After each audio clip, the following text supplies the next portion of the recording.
ऐसा ही propaganda Hitler भी करता था, ऐसा ही प्रोपेगेंडा किम जोंग भी करते हैं। क्या आपने इस देश के प्रधानमंत्री को बेरोजगारी पर, महंगाई पर, आर्थिक असमानता पर, गरीबी पर, महिला सुरक्षा पर, बदहाल किसान पर, मजबूर मजदूर पर, हाशिए पर रह रहे लोगों पर कुछ बोलते हुए देखा है? क्या मोदी जी 15 लाख का हिसाब देंगे? सर्वप्रथम तो मैं ये कहना चाहती हूँ कि बीजेपी अपने घमंड और अपने अहंकार में इतनी चूर है कि वो अब हिंदू देवी देवताओं, हमारे आराध्य इष्टों का भी अपमान कर रही है।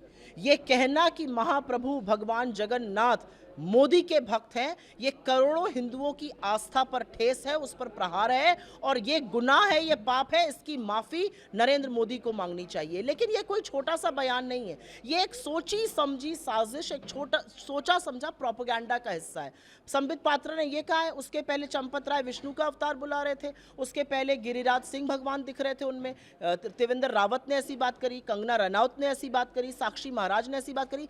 इन लोगों ने तो प्रभु राम को छोटा सा बच्चा दिखाकर उनकी उंगली थमा दी थी नरेंद्र मोदी जी को। ये किस तरह के धर्म विरोधी लोग हैं और किसने इनको हक दिया है कि ये हिंदुओं की आस्था के साथ खिलवाड़ करें? और इतने आत्ममुग्ध हैं प्रधानमंत्री कि वो कहते हैं मैं ईश्वर का दूत हूं, मेरे अंदर दैवीय शक्ति है। अरे आप ही के राज में 45 साल की बेरोजगारी है, आप ही के राज में महंगाई कमर तोड़ रही है, आप ही के राज में महिलाएं असुरक्षित है, आप ही के राज में किसान बदहाल है, मजदूर मजबूर है, लोग हाशिए पर हैं। उनकी कोई चर्चा आप नहीं करते हैं, जिसका वजूद 18वीं लोकसभा के चुनाव के बाद खत्म होने वाला है।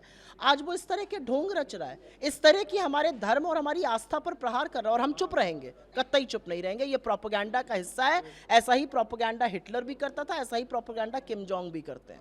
5 चरण का मतदान हो गया है। क्या आपने इस देश के प्रधानमंत्री को बेरोजगारी पर, महंगाई पर, आर्थिक असमानता पर, गरीबी पर, महिला सुरक्षा पर, बदहाल किसान पर, मजबूर मजदूर पर, हाशिए पर रह रहे लोगों पर कुछ बोलते हुए देखा है? क्या मोदी जी 15 लाख का हिसाब देंगे जो बैंक अकाउंट में आने वाले थे? क्या 20 करोड़ जो रोजगार बनने वाले थे उसका कोई हिसाब है?